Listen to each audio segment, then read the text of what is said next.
I'm Eddie Rivkin, and this is the Nightly Report. Well, the wait is finally over. The Stanley Cup Finals are underway.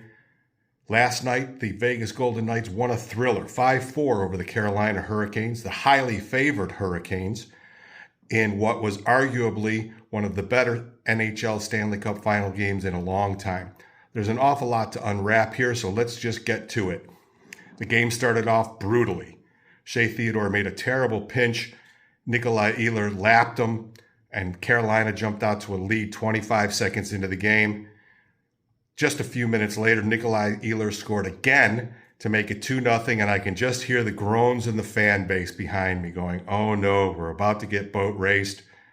Everybody stay calm. The Vegas Golden Knights are perfectly comfortable playing from behind.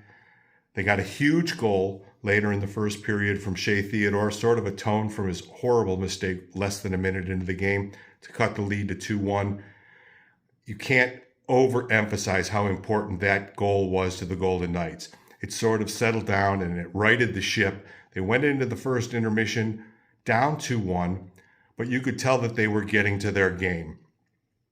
And then the second period happened. The next thing you know it, we've got Ivan Barbashev scoring a goal on a beautiful feed from Jack Eichel, almost identical to the goal that put the Golden Knights ahead 2-1 in Game 3 versus the Avalanche. Eichel down low, Barbashev finding the open ice, and a high blocker side sniper, and we're off to the races. The third goal, what can you say about that line of Brett Howden, William Karlsson, and Mitch Marner? Again, almost an identical goal. Mitch deep down low, and almost no look behind the back pass. William Karlsson with an easy blocker side tap in, and the Golden Knights have their first lead of the Stanley Cup Finals.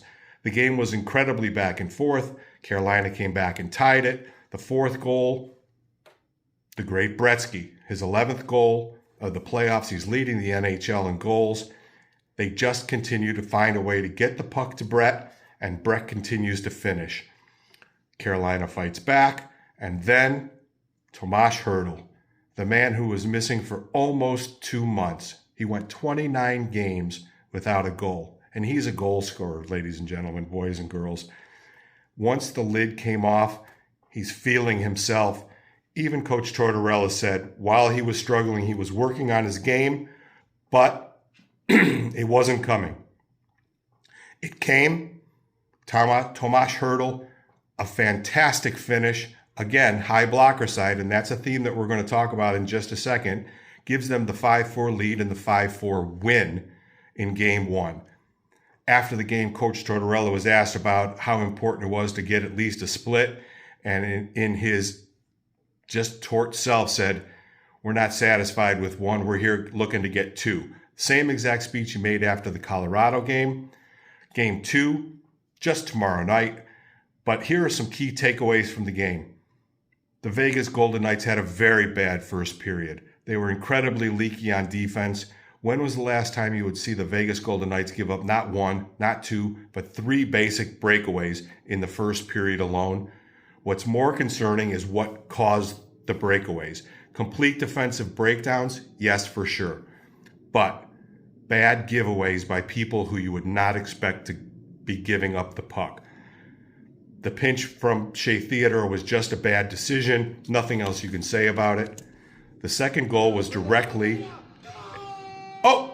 Jose's making a goal call. I don't know if you can hear that. I hope you can. Jose is going for it. Tomas Hertl with the goal. Oh, you know, when you do these things for the first time live, you never know exactly what's going to happen. Anyway, Jack Eichel made a very uncharacteristic bad giveaway inside the defensive zone, led directly to the goal. Noah Hannafin, same thing. Third goal was a direct reflection of a bad turnover inside the zone. The theme here being the Golden Knights have to be better clearing the puck. Just chipping it up the wall isn't going to have to do it. They have to make sure that the puck gets outside of the blue line. Even if it's an icing and they have to restart, if you allow Carolina extended offensive zone time and the ability to recycle, you limit your ability to change. Bad things happen, and bad things happened over and over and over again. When this series started, They were making a big deal about the goalie matchup. Frederick Anderson, 1.1 goals against average, 940 something save percentage. Carter Hart was on a 6-game heater. Save percentage also around 940 in those 6 wins. Well, let's just be honest and say that the goaltending was not superb. The one recurring theme in the goaltending, both goaltenders got beat the majority of those 9 goals on the blocker side. And I'm not quite sure if that's a scouting thing that both teams have found a weakness in the other goalie. But, if it looks like a duck and it quacks like a duck, maybe there's something that both teams have keyed in on early in the series. Excuse me while I scratch my nose. And it's something to keep an eye on as we progress further in the series.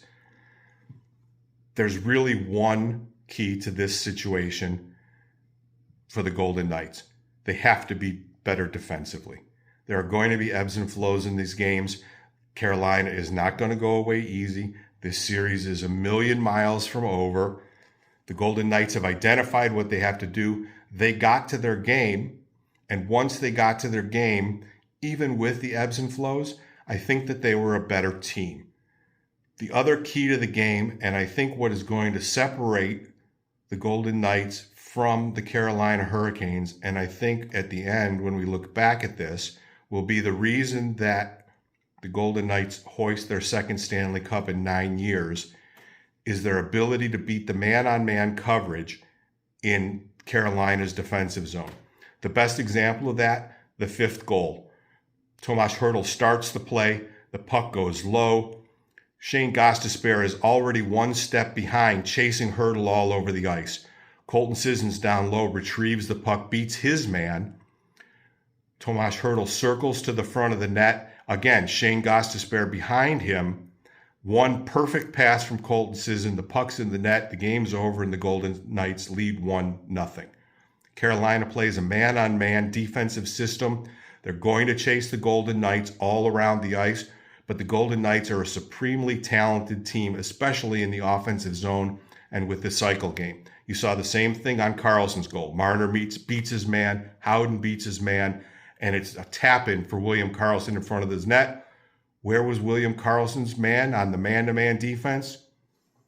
Nobody knows. He wasn't even in the picture frame. If the Vegas Golden Knights continue to get offensive pressure, they will continue to beat the Carolina Hurricanes man-to-man defense. As long as they finish, they're in a fantastic position to win the Stanley Cup. I don't know if we should do 3 stars. It's kind of hard to talk about something like that.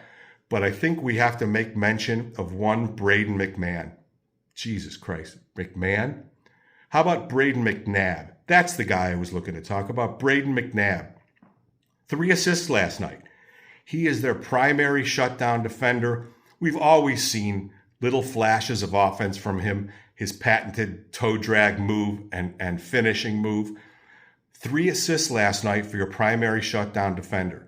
Shea Theodore, a goal, 2 assists, kind of made up for his awful mistake early in the game. They got scoring up and down the line. A fantastic assist from Colton Sissons.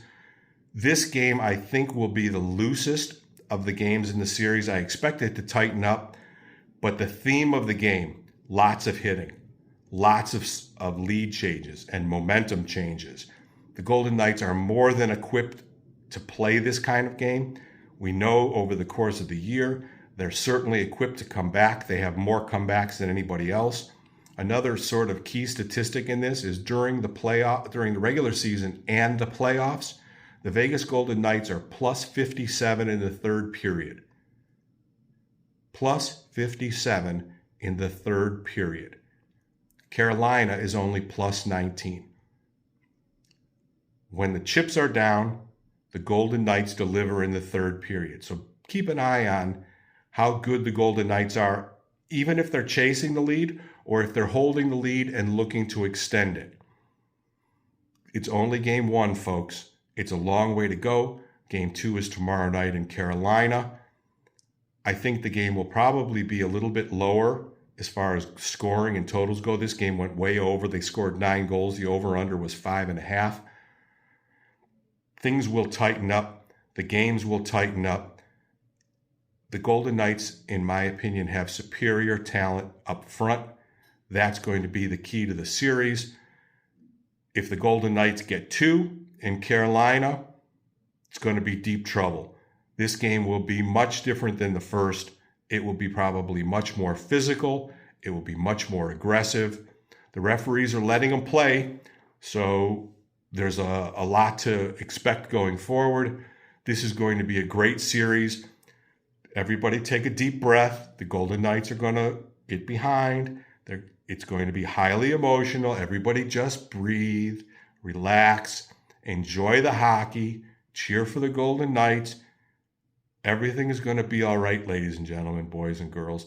I'm Eddie Rivkin. This is the Nightly Report from Stanley Cup Final Game 1, and I'll see you after the game on Thursday.